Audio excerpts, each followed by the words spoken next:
50, ये तो काफी बड़ा है। बहुत बड़ा। इसकी स्थापना 1992 में हुई थी और ये खास तौर पर ब्लैक बक यानी कृष्णमृग के लिए प्रसिद्ध है। कृष्णमृग के अलावा एक और बहुत ही दिलचस्प बात है इसके बारे में। हाँ, और ये एक बहुत महत्वपूर्ण तथ्य है। यहाँ की गुफाओं में ऐतिहासिक टेराकोटा पेंटिंग्स मिली हैं। मतलब प्रकृति के साथ साथ इतिहास भी। और जानवर कौन कौन से मिलते हैं यहाँ? यहाँ आपको सुस्त भालू, चीतल, नीलगाय, तेंदुआ और बाघ भी मिल जाएंगे। और हाँ, यहाँ 70 से ज्यादा प्रजातियों के पक्षी भी हैं, खासकर सर्दियों के मौसम में। चलिए आगे बढ़ते हैं। राजगीर वन्यजीव अभयारण्य, इसका एक और नाम भी है ना? जी, इसे पंत वन्यजीव अभयारण्य भी कहा जाता है। ये नालंदा जिले में है और इसकी स्थापना 1978 में हुई थी। और इसकी लोकेशन भी काफी खास है। बिल्कुल, ये राजगीर की उन 5 प्रसिद्ध पहाड़ियों से घिरा हुआ है। विपुलगिरी, रत्नागिरी, उदयगिरी, सोनागिरी और वैभवगिरी। अब एक बहुत ही खास अभयारण्य की बात करते हैं, विक्रमशिला गंगा डॉल्फिन वन्यजीव अभयारण्य। हाँ, ये वाकई में बहुत खास है। ये भागलपुर जिले में है और 1991 में स्थापित हुआ था। और ये पूरी तरह से गंगा नदी की डॉल्फिन के संरक्षण के लिए समर्पित है। जी, और सबसे महत्वपूर्ण बिंदु ये है कि पूरी दुनिया में जो लगभग 1500 गंगा डॉल्फिन बची हैं, उनमें से आधी यहीं पाई जाती हैं। आधी आबादी, ये तो अविश्वसनीय है। हाँ, ये इस जगह को वैश्विक स्तर पर महत्वपूर्ण बना देता है। अगला है भीमबांध वन्यजीव अभयारण्य। ये मुंगेर जिले में है। इसकी क्या खासियत है? इसकी स्थापना 1975 में हुई थी। देखिए, यहाँ जानवर तो हैं ही, लेकिन ये अपने गर्म झरनों के लिए ज्यादा प्रसिद्ध है। गर्म झरने जैसे भीमबांध, सीताकुंड और ऋषिकुंड। इन झरनों का तापमान पूरे साल लगभग एक जैसा बना रहता है। अब एक ऐसे अभयारण्य की बात करते हैं जो 2 राज्यों में फैला है, गौतम बुद्ध वन्यजीव अभयारण्य। आपने सही कहा, ये बिहार के गया जिले और झारखंड के कोडरमा जिले दोनों में स्थित है। और इसकी स्थापना 1976 में हुई थी। ये एक तरह से एक संक्रमणकालीन क्षेत्र को कवर करता है। मतलब ये छोटा नागपुर के सूखे पर्णपाती वन और गंगा के मैदानों के नम पर्णपाती वनों के बीच का इलाका है। तो यहाँ दोनों तरह की वनस्पति मिलती है। अच्छा, तो यहाँ विविधता ज्यादा होगी। बिल्कुल, यहाँ हाथी, तेंदुआ और भालू जैसे जानवर पाए जाते हैं। तो ये तो हुए अभयारण्य। अब बिहार के रामसर स्थलों पर आते हैं, जो परीक्षा के लिहाज से बहुत महत्वपूर्ण है। हाँ, बिहार में अब 3 रामसर स्थल हैं। चलिए एक एक करके जानते हैं। पहला है कांवर झील पक्षी अभयारण्य। जी, कांवर ताल ये बेगूसराय जिले में है। इसकी स्थापना 1987 में हुई थी। और ये क्यों प्रसिद्ध है? यह प्रवासी पक्षियों के लिए एक बहुत प्रसिद्ध स्थल है, खासकर वो पक्षी जो यूरोप से आते हैं। और ये बिहार का पहला रामसर स्थल था। और हाल ही में 2 और जगहों को रामसर का दर्जा मिला है। और दिलचस्प बात यह है कि दोनों एक ही जिले में है। हाँ, दोनों जमुई जिले में है। पहला है नागी बांध पक्षी अभयारण्य। नागी बांध, जी, यह बिहार का सबसे छोटा पक्षी अभयारण्य है और एक मानव निर्मित आर्द्र भूमि क्षेत्र है। और दूसरा है नकटी बांध पक्षी अभयारण्य। यह नागी बांध से सिर्फ 5 किलोमीटर दूर है। और ये भी मानव निर्मित है। हाँ, ये भी एक मानव निर्मित आर्द्र भूमि है, जिसे अब रामसर स्थल का दर्जा मिल गया है। यहाँ बहुत बड़ी संख्या में पक्षी और तितलियां पाई जाती हैं। कुछ और पक्षी अभयारण्यों पर भी एक नजर डाल लेते हैं, जैसे उदयपुर वन्यजीव अभयारण्य। ये पश्चिमी चंपारण जिले में है, मतलब वहीं जहां वाल्मीकि राष्ट्रीय उद्यान भी है। अच्छा। इसकी स्थापना 1978 में हुई थी। ये भी एक आर्द्र भूमि क्षेत्र है और यहाँ एक गोखुर झील भी है। इसका सबसे नजदीकी शहर बेतिया है।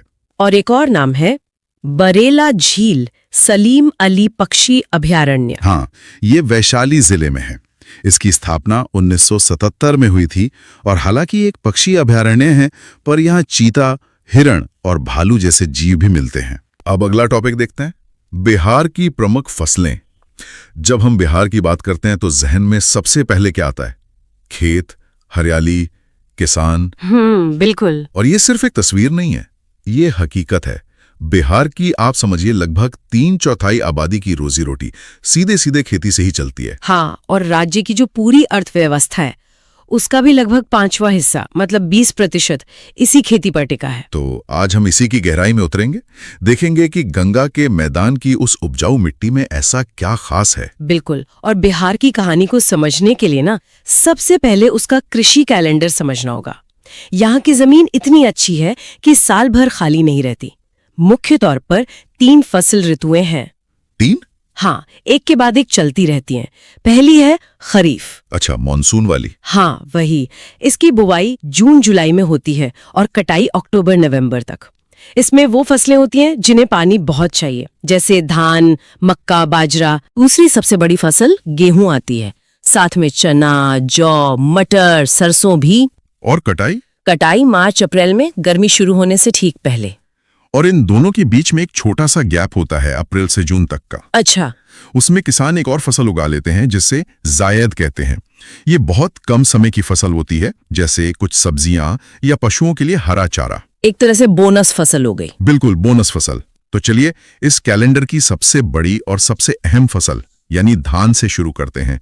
बिहार में चावल तो मतलब संस्कृति का हिस्सा है। आप इसे ऐसे समझ सकते हैं कि बिहार की कुल खेती की जमीन में से लगभग आधे यानी 45% हिस्से पर सिर्फ धान उगता है। 45%? जी। इसके लिए जो माहौल चाहिए, मतलब गर्म और नमी वाली जलवायु और ढेर सारा पानी, वो बिहार में भरपूर है। और यहाँ की जलोढ़ मिट्टी तो धान के लिए वरदान है। ये जलोढ़ मिट्टी जो है ये धान के लिए इतनी अच्छी क्यों मानी जाती है? बहुत अच्छा सवाल है। देखिए, जलोढ़ मिट्टी वो होती है जिसे नदियां पहाड़ों से बहाकर लाती हैं। इसमें पोषक तत्व बहुत ज्यादा होते हैं। गंगा, गंडक, कोसी जैसी नदियां हर साल इस मिट्टी की एक नई परत बिछा देती हैं। तो ये एक तरह से नेचुरल खाद का काम करती हैं। बिल्कुल। इसीलिए गंगा के मैदानी इलाकों में धान की खेती सबसे ज्यादा होती है। लेकिन आंकड़े बताते हैं कि धान उत्पादन में रोहतास, औरंगाबाद और कैमूर जैसे जिले सबसे आगे हैं। ये तो थोड़ा चौंकाने वाला है, क्योंकि इन जिलों में तो बारिश तुलनात्मक रूप से कम होती है। यही तो बिहार की कृषि का सबसे दिलचस्प पहलू है। इन जिलों में मानसून की बारिश शायद उतनी न हो, लेकिन यहाँ सिंचाई की एक जबरदस्त व्यवस्था है। सोन नहर प्रणाली। हाँ, सोन नहर प्रणाली ये अंग्रेजों के जमाने में बनी थी। इन नहरों से सोन नदी का पानी खेतों तक पहुंचता है, तो पानी की कमी कभी नहीं होती। अच्छा, इसीलिए कम बारिश के बावजूद ये जिले बिहार के धान का कटोरा कहलाते हैं। एकदम सही। तो धान तो हो गई खरीफ की रानी, लेकिन जब धान कट जाता है तब आती है रबी की सबसे बड़ी फसल यानी गेहूं। इसकी कहानी तो धान से बिल्कुल अलग है ना? बिल्कुल अलग।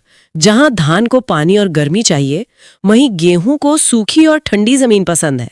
ये राज्य की दूसरी सबसे बड़ी फसल है। कितनी जमीन पर? लगभग 29% खेती की जमीन पर। इसके लिए हल्की दोमट मिट्टी सबसे अच्छी रहती है। और उत्पादक जिले? यहाँ भी रोहतास का नाम तो है ही, लेकिन साथ में मुजफ्फरपुर, बेगूसराय, पटना ये जिले भी हैं। गेहूं उत्पादन में बिहार आज देश में 6ठे स्थान पर है। 6ठा स्थान? ये तो बहुत बड़ी बात है। जी। हमने धान और गेहूं की बात की, लेकिन एक और फसल है मक्का। मैंने सुना है कि बेगूसराय जिले को तो प्रदेश का मक्का का घर ही कहते हैं। हाँ, ये सिर्फ कहावत नहीं है। बिहार के लगभग 8% कृषि भूमि पर मक्का उगता है। और बेगूसराय की क्या कहानी है? बेगूसराय में किसान रबी के मौसम में, मतलब सर्दियों में, मक्के की एक खास किस्म उगाते हैं। अच्छा। और उसकी पैदावार दुनिया में सबसे ज्यादा है, अमेरिका और चीन से भी ज्यादा। क्या बात है! तो इस मक्के का होता क्या है? इसका बड़ा हिस्सा तो पोल्ट्री फीड बनाने वाली कंपनियों को जाता है, और अब सरकार एथेनॉल बनाने पर जोर दे रही है ना। हाँ, जिसे पेट्रोल में मिलाते हैं। बिल्कुल, उसके लिए भी मक्का एक जरूरी कच्चा माल है। तो इसने वहाँ के किसानों की आर्थिक तस्वीर ही बदल दी है। यानी परंपरागत खेती से आगे बढ़कर बाजार की जरूरतों के हिसाब से खेती। इसी से जुड़ा हुआ कॉन्सेप्ट है नकदी फसल यानी कैश क्रॉप्स का। बिहार में ऐसी कौन सी फसलें हैं? बिहार में 2 बड़ी नकदी फसलें हैं, गन्ना और तंबाकू। पहले गन्ने की बात करते हैं। चीनी मिलों की वजह से ये तो बहुत महत्वपूर्ण होगा। बहुत ज्यादा। बिहार में लगभग 3 लाख हेक्टेयर जमीन पर गन्ने की खेती होती है। पर यहाँ एक बहुत दिलचस्प पैटर्न है। राज्य के कुल गन्ना उत्पादन का 60% से भी ज्यादा हिस्सा सिर्फ उत्तर पश्चिमी जिलों से आता है। 60% सिर्फ कुछ जिलों से, जैसे पश्चिमी चंपारण, पूर्वी चंपारण, गोपालगंज, सारण और सिवान। ऐसा क्यों? क्या वहाँ की मिट्टी अलग है? मिट्टी और जलवायु तो है ही, लेकिन असली वजह है औद्योगिक ढांचा। इन जिलों में चीनी मिलों का एक पूरा नेटवर्क है जो दशकों से चला आ रहा है। मतलब जहाँ मिल होगी, किसान वहीं गन्ना उगाएगा। जाहिर